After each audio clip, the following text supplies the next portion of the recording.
Hello बच्चों, तो आज हम अपने केमिकल काइनेटिक्स के 5th वीडियो के साथ आए हैं। इसमें हम आपको पढ़ाएंगे इंटीग्रेटेड रेट इक्वेशन, किसके लिए जो हमारे सिलेबस में है। एक जीरो ऑर्डर के लिए कराएंगे और एक किसके लिए कराएंगे, फर्स्ट ऑर्डर के लिए कराएंगे। आज पहले जीरो ऑर्डर का डिस्कस करेंगे, किसका। लेकिन आप वीडियो देखते रहिए, वीडियो पूरा देखिए और आगे के वीडियो को समझने के लिए कि पीछे की वीडियो को जरूर देखिए, ठीक है ना। तब आपको समझ आएगा, नहीं तो नहीं समझ आएगा, ध्यान रखना। तो अगर इंटीग्रेटेड रेट इक्वेशन की बात करें, जो डिफरेंशिएटेड रेट इक्वेशन है उसका इंटीग्रेशन कर लो तो जो रेट इक्वेशन मिलेगा उसे क्या बोलेंगे, integrated rate equation.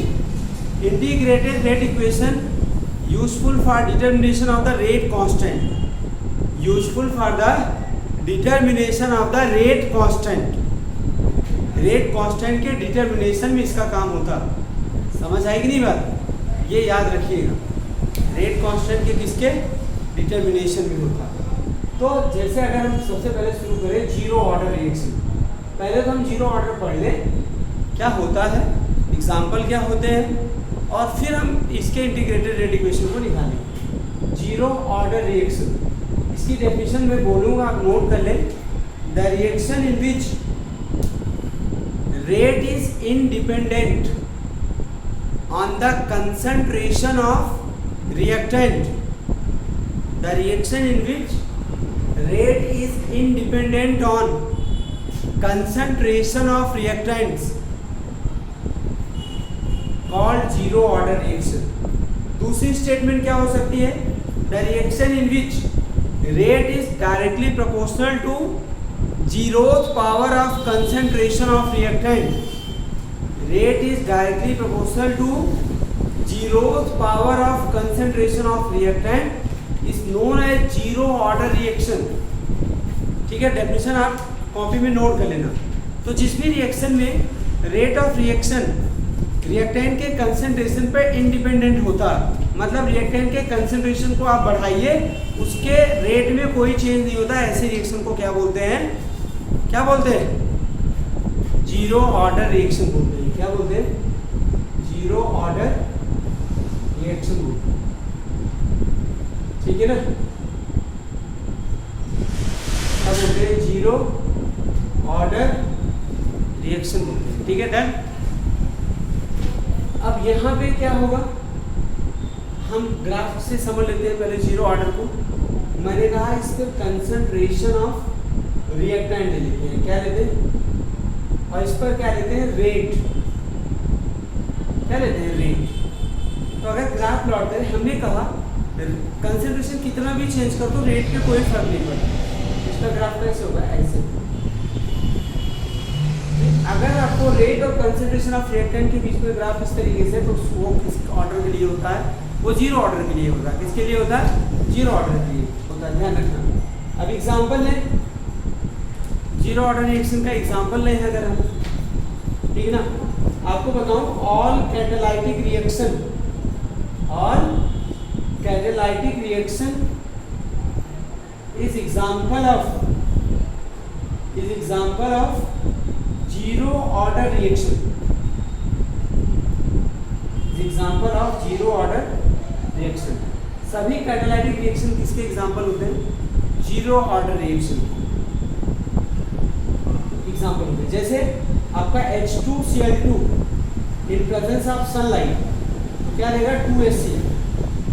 H2Cl2 in presence of sunlight क्या रहेगा, 2HCl। दूसरा एग्जांपल है formation of ammonia N2+3H2 gas, ये भी गैस है, ये भी गैस है, gas in presence of iron catalyst. क्या है, आयरन यहाँ पे कैटलिस्ट का वर्क करता है, तो क्या देता है, 2NH3। तो all the catalytic reaction is the example of क्या है, जीरो ऑर्डर रिएक्शन। सभी कैटालाइटिक रिएक्शन एग्जांपल है इसका जीरो ऑर्डर रिएक्शन का।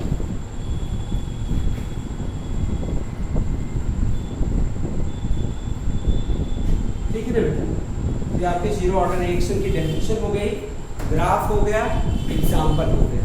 आई थिंक तीनों समझ में आ गया। जीरो ऑर्डर की डेफिनेशन क्या होगी, the reaction in which rate is directly proportional to the zeroth power of concentration of reactant called zero order reaction. अब बेटा अब integrated rate equation for zero order, integrated rate equation for zero order.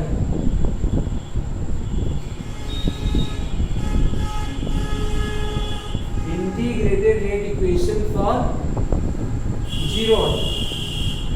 एक काम करिए, consider reaction, reactant change into क्या होगा, product.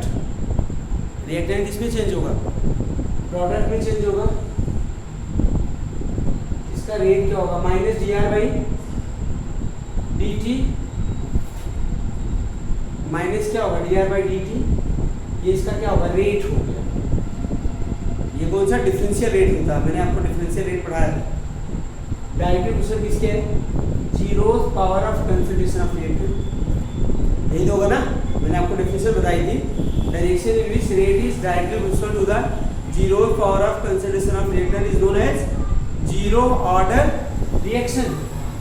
ये होगा, यहाँ पे क्या किया हमने, minus d r by d t, proportional घटाया तो क्या आ जाएगा, प्रोपोर्शनलिटी कांस्टेंट के इंटू आर नॉट।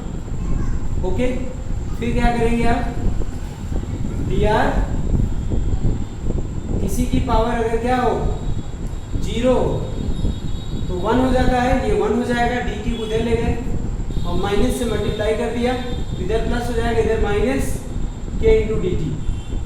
अब क्या करते हैं, टेकिंग इंटीग्रेशन बोथ साइड, दोनों साइड क्या ले लो, इंटीग्रेशन ले लो। Taking integration both side, taking integration क्या होगा, बोथ साइड, डी आर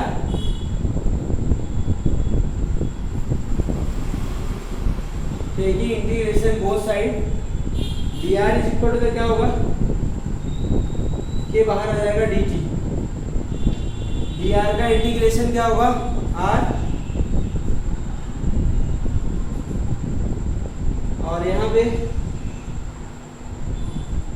के का इंटीग्रेशन क्या होगा, टी माइनस टी प्लस क्या होगा बेटा, आई, यहाँ पे integration constant r equal to, देखो डी आर का इंटीग्रेशन एक फॉर्मूला होता है इंटीग्रेशन में, आप लोग पढ़ा होगा फिजिक्स में पढ़ा होगा, डी एक्स का इंटीग्रेशन ले तो क्या होगा, एक्स होता है। तो यहाँ पे डी आर का इंटीग्रेशन लेंगे तो क्या होगा, आर, डी टी का इंटीग्रेशन लेंगे तो क्या होगा, टी। तो के साथ टी आ गया, माइनस के टी हो गया। और जब कांस्टेंट के साथ इंटीग्रेशन होता है ना, तो इंटीग्रेशन कांस्टेंट आता है, मैथ्स स्टूडेंट को आइडिया है। और बायोलॉजी वाले देख लो कि जब कांस्टेंट के साथ इंटीग्रेशन होता है तो यहाँ पे प्लस आई हो जाएगा, ठीक है ना, इक्वेशन 1 मान लेते हैं इसे। अच्छा बेटा, इफ टी टाइम जीरो लेते हैं, टी जीरो मतलब इनिशियल टाइम पर, इनिशियल टाइम पे जो आर होता है ना, वो किसके इक्वल हो जाता है, आर नॉट के हो जाता है। अगर टाइम टी इक्वल जीरो है तो आर इक्वल तो किसके हो जाएगा, आर नॉट के हो जाएगा, किसके इक्वल हो जाएगा, आर नॉट के इक्वल हो जाएगा। समझ आई नहीं बात, अगर टी जीरो है तो आर इक्वल तो किसके हो जाएगा, आर नॉट के इक्वल हो जाएगा, ठीक है, किसके इक्वल हो जाएगा, r equal to the r not के इक्वल हो जाएगा। अब इसको हम रखते हैं, देखिए हमने कहा था आर नॉट के इक्वल होगा, आर नॉट हो गया कब, जब हमने टी की वैल्यू क्या ली, जीरो ली, माइनस के इंटू जीरो प्लस क्या हुआ, आई। तो के जीरो मल्टीप्लाई हुआ तो क्या हो गया, जीरो हो गया, आई इक्वल टू क्या हो जाएगा बेटा, आर नॉट हो जाएगा, क्या हो जाएगा, आई इक्वल टू क्या हो जाएगा, आर नॉट हो जाएगा, ठीक है ना, ध्यान रखिएगा। तो अब हम क्या करें, putting the value of I in equation 1, putting the value of I in equation 1, putting the value of I in equation 1, equation 1 में आई की वैल्यू पुट करो तो क्या होगा, r not is equal to the minus k t plus I की जगह क्या होगा, आर। रीअरेंज करो बेटा, माइनस के टी को इधर ले जाओ तो क्या हो जाएगा, प्लस के टी हो जाएगा, k t equal to the r minus किसके हो जाएगा, आर नॉट। तो के इक्वल क्या हो जाएगा, r minus r not upon t, ये रेट कांस्टेंट का फॉर्मूला। यही आपका इंटीग्रेटेड रेट इक्वेशन है, इंटीग्रेटेड रेट इक्वेशन है, rate equation for zero order. क्या बेटा? Integrated rate equation for zero order reaction. यहाँ पे मैं आपको बता दूं आर क्या है, concentration of reactant at time t, concentration of reactant at time t. R not क्या है? आर नॉट क्या है? Initial concentration of reactant. Are not क्या है? Initial concentration of reactant. Initial का मतलब टाइम जीरो पर, शुरुआती दौर में। Initial concentration of reactants, initial concentration of क्या होगा? रिएक्टेंट्स। ध्यान रखना। तो ये इंटीग्रेटेड रेट इक्वेशन हो गया।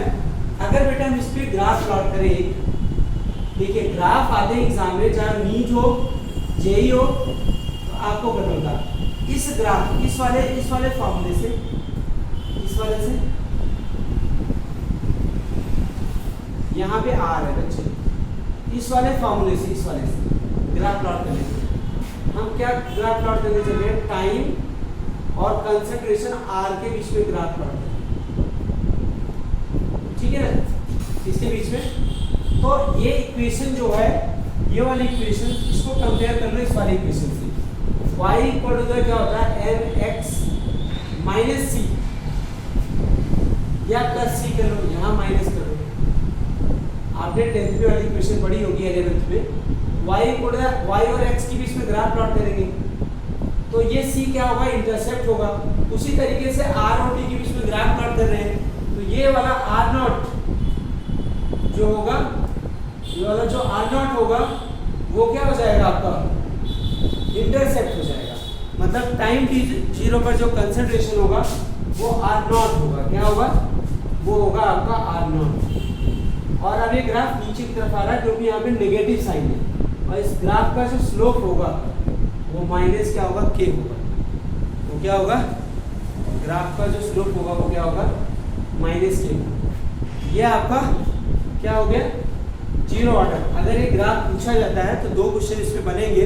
इस ग्राफ का स्लोप बताइए, तो स्लोप इसका माइनस के होगा, और ये कौन से ऑर्डर के लिए ग्राफ?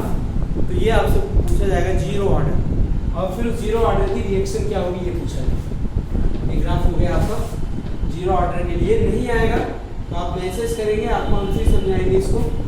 फिर एक काम करते हैं, ग्राफ तो आपने कर लिया, इसका स्लोप पूछा जाएगा आपसे, ध्यान रखना। अब इसके बाद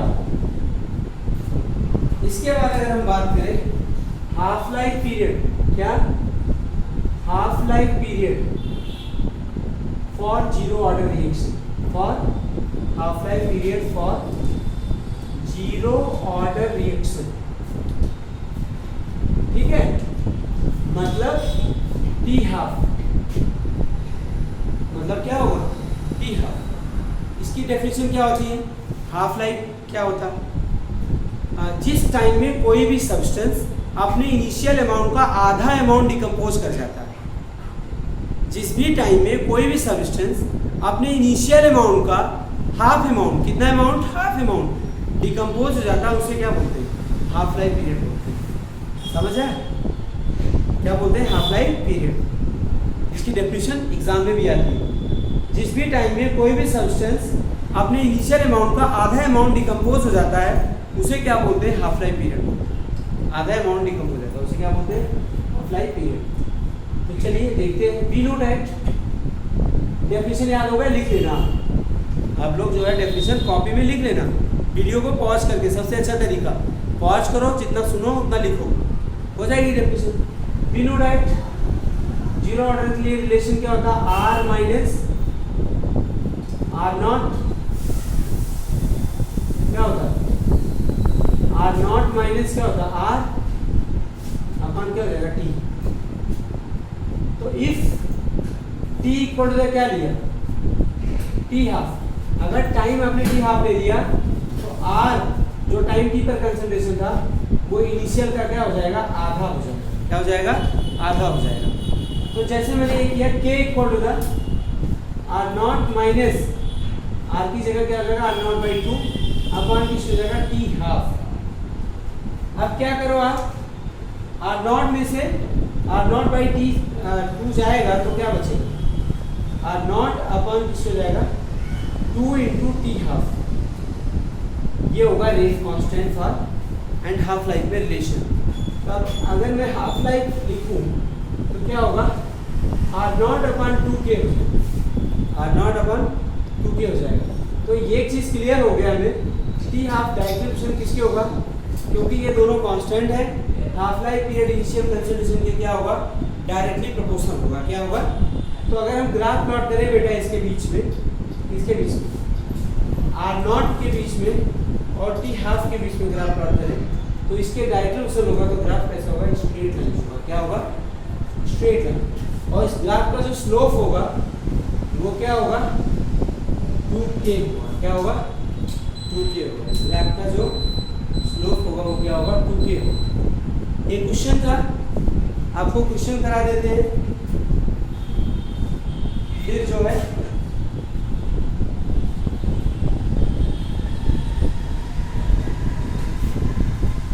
क्वेश्चन है जीरो ऑर्डर रिएक्शन पे, जो कि सीबीएसई 2016 में आया था। क्या आया था, सीबीएसई 2016 में आया था, ठीक है ना। तो इसमें अगर हम बात करें, सीबीएसई 2016 में आया था, ठीक है ना। तो अगर हम बात करें बेटा इसमें क्वेश्चन है, कंसीडर रिएक्शन, रिएक्शन है H2 plus Cl2 in presence of HNO, क्या देता है, 2HCl।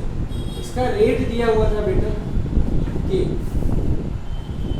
इसमें क्या पूछा गया है, answer the following question, answer the following question, following question. Reaction को देख करके, सारी डेटा को देख करके आपको आंसर करना है। नंबर 1, ऑर्डर ऑफ रिएक्शन, क्या बताना आपको, ऑर्डर ऑफ रिएक्शन।